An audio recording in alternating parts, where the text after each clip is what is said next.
Oh. J'ai préféré de faire cette vidéo aujourd'hui aux frontières, car c'est ici qui est la frontière entre les vivants et les morts. La tombe nous appelle chaque jour. Venez vers moi. Je suis la maison de l'obscurité. Je suis la maison des insectes. Je suis la maison que tu vas rester seul, abandonné. La maison dont aujourd'hui les mêmes politiciens, les hommes forts, les hommes riches, les religieux, quand ils sont couchés ici, ils ont été mangés par des insectes.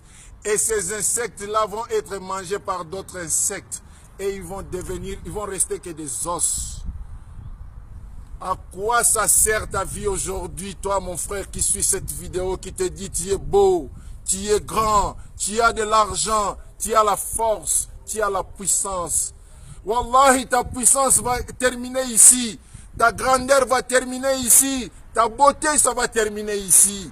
Et qu'est-ce que tu vas avoir comme échange si tu n'avais pas la place envers Allah subhanahu wa ta'ala? Où sont les jeunes? Où sont les jeunes musulmans aujourd'hui? Où est-ce qu'on a mis la dignité et la fraternité des jeunes musulmans aujourd'hui? Quand on nous parle que on doit laisser la musique, et beaucoup de jeunes musulmans, de non-musulmans vont dire la musique, c'est la viande, l'esprit de la vie. Regardez aujourd'hui dans le monde, regardez dans les hôpitaux, combien de musulmans vous allez trouver avant sa mort de réciter la kalima shahada, de dire La ilaha illallah Muhammadur Rasulullah. Combien? Il y a des gens qui sont nés jusqu'à sa mort, il n'a jamais croisé quelqu'un qui récite la kalima shahada avant sa mort. Savez-vous qu'est-ce qui nous empêche à faire cette kalima shahada avant la mort? C'est la musique. Le prophète Muhammad sallallahu alayhi wa sallam nous a dit la musique fait agrandir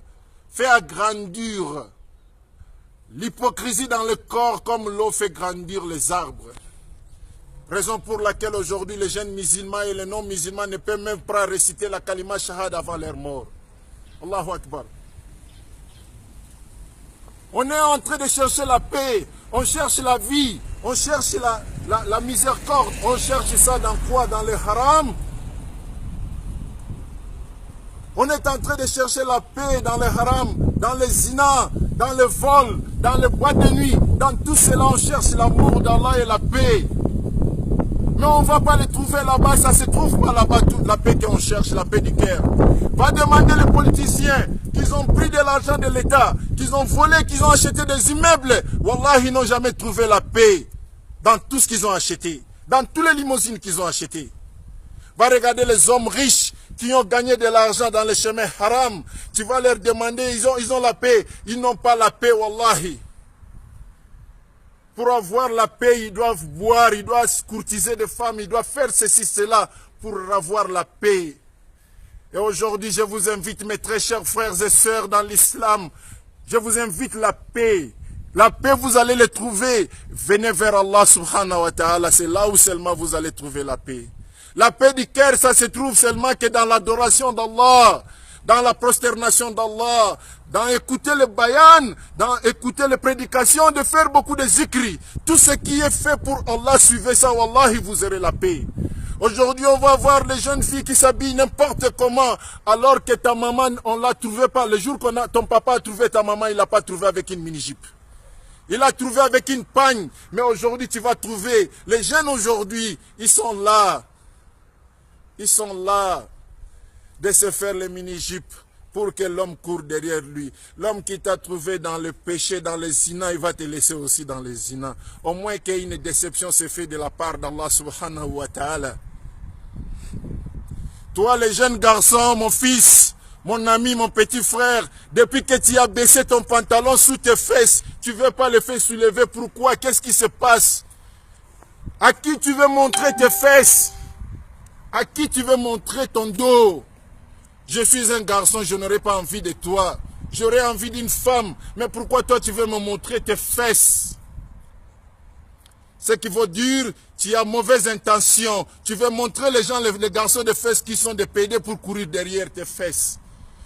Wallahi, aujourd'hui, je suis devant la tombe pour te raconter, pour te rappeler que cet endroit, tu ne seras jamais échappé d'ici. Dans cet endroit, tu ne seras jamais épargné d'ici. Et Allah va te frapper de ça. Tôt ou tard, tu seras récompensé de ça. Et tu seras payé de ce que tu as fait aujourd'hui. Mes très chers frères, si vous n'avez même pas peur d'Allah subhanahu wa ta'ala, je vous rappelle votre Dieu qui est la mort. Aujourd'hui, regarde combien de musulmans sont couchés ici. Combien de musulmans sont couchés ici. Le cimetière appartient aux musulmans et non-musulmans. Regardez de l'autre côté, vous allez voir combien de non-musulmans sont couchés. Des centaines, des hectares de musulmans, de non-musulmans couchés. Et tous ces gens-là, ils étaient dans les cités. Ils avaient des maisons, ils avaient des foyers, ils avaient tout. Mais ils ont tout laissé, ils sont là. Wallahi, je vais vous dire à 18 h quand tu viens dans le cimetière, tu ne peux pas.